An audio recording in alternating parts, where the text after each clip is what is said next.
دوسرا سوال یہ ہے کہ نبی کریم صلی اللہ علیہ وسلم کی حدیث ہے کہ میری امت کے 73 فرقے ہو جائیں گے، 72 جو ہے دوزخ میں جائیں گے، ایک جنت میں جائے گا.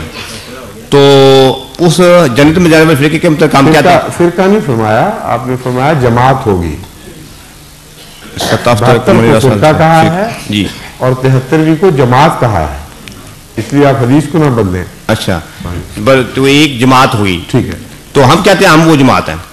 تو ہماری جماعت میں بعض آدمی ایسے ہیں کہ وہ بظاہر ان کے اعمال نظر آتے ہیں، وہ ایسے ہیں کہ جنت میں جانے کے حقدار نہیں ہیں. ہماری جماعت بھی بعض ایسی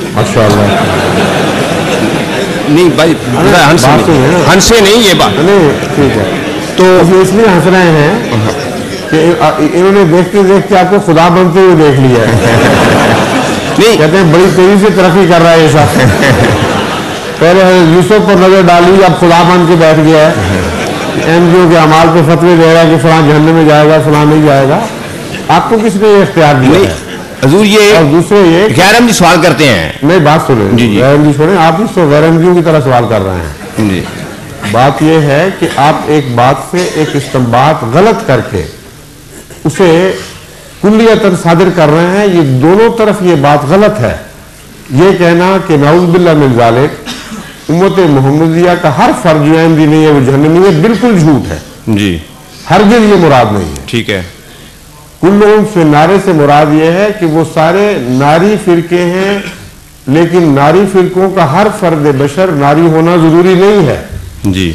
ناری ان معنوں میں اظہار ناراضگی ہے، ان کے اختلافات کی وجہ سے، ان کی غلطیوں کی وجہ سے صرف ایک ناراضگی کا اظہار ہے. ورنہ قرآن کریم بتاتا ہے کہ یہودیوں میں سے بھی لوگ جنتی ہو سکتے ہیں، عیسائیوں میں سے بھی ہو سکتے ہیں.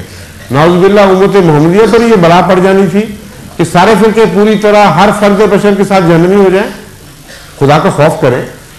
اگر ان میں استثناء ہے تو جنتیوں میں پھر کیوں استثناء نہیں ہو سکتے؟ ٹھیک ہے. جو بھی احمدیت میں شامل ہے اس کو جنت کی ضمانت نہیں دی جی. وہ ایک جنتی فرقے سے مراد یہ ہے کہ ان کی سوچیں، ان کی فکریں، ان کے اعتقادات صالح ہیں. شرط اس میں ایک شرط بیچ میں ہوتی ہے مخفی. وہ شرط مخفی یہ ہے جو عقل سے سمجھ آتی ہے، بشرطے کہ وہ لوگ نیک اعمال بھی ہوں اور جو باتیں مانتے ہیں ان پر عمل بھی کرنے والے ہوں. اس شرط کے ساتھ احمدی جنتی بنتے ہیں، اور اسی شرط کے ساتھ غیر جہنمی بنیں گے وہ جو وقت کے امام کی مخالفت میں شرارت کرنے والے ہوں، جو ان کے لیڈرز ہیں اور ان کے اعمال خدا کی نظر میں ہیں. ان میں سے بھی وہ جو غلط فہمی کا شکار ہوں گے ان کو اللہ تعالیٰ کبھی نہیں پکڑے گا. اس لیے ایسے بڑے بڑے دعوے نہ کیا کریں جو احمدیت کا حلیہ ہی بگاڑ کر لوگوں کے سامنے پیش کریں. جی نہیں، یہ سوال تو انہوں نے کیا تھا کہ آپ کی جماعت میں بھی ایسے نظر آتے ہیں جو بظاہر ہے. تو آپ نے ہاں بظاہر کہیں تو پھر بظاہر ہے تو اللہ تعالیٰ سے معاملہ ہو سکتا ہے ان میں سے کوئی چلا بھی جائے دوسری طرف. اس پہ کون زمان آپ یہ آپ تھوڑی سی عقل سے کام لیں. آپ نے وہاں جامعہ وقف جدید میں تعلیم حاصل کی، آپ کو میں نے بھی پڑھایا ہوا ہے. آپ کو یہ پتا ہے، وہ حدیث بھی پڑھی ہوئی ہے کہ قیامت کے دن رسول اللہ صلی اللہ علیہ وسلم یہ دیکھیں گے کہ ان کے صحابہ میں سے جو ان کے ساتھی تھے کچھ لوگوں کو جہنم کی طرف لے جایا جا رہا ہے جی. سنا ہوا کہ نہیں آپ نے؟ ہاں پڑھا. بخاری کے بعد استنباط، بخاری کی حدیث. پھر استنباط کرتے ہیں جی کہ مجھے نہیں حضرت عیسیٰ والی آیت انہوں نے مجھے نہیں پتا میرے بعد پھر کیا ہو. ٹھیک ہے.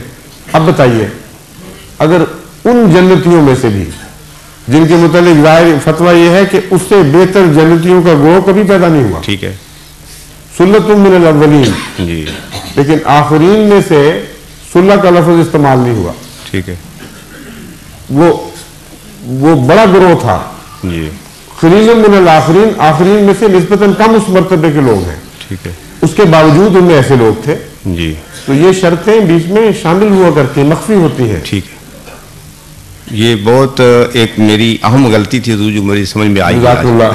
لیکن کتنے مرتبہ سے آپ بحث کر چکے ہیں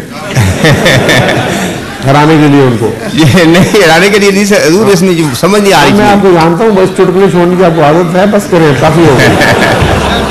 دل جیتنے کی کوشش کیا کریں. تیسرا سوال تھا جی، تیسرا کیا رہتا ہے جی؟ تیسرا سوال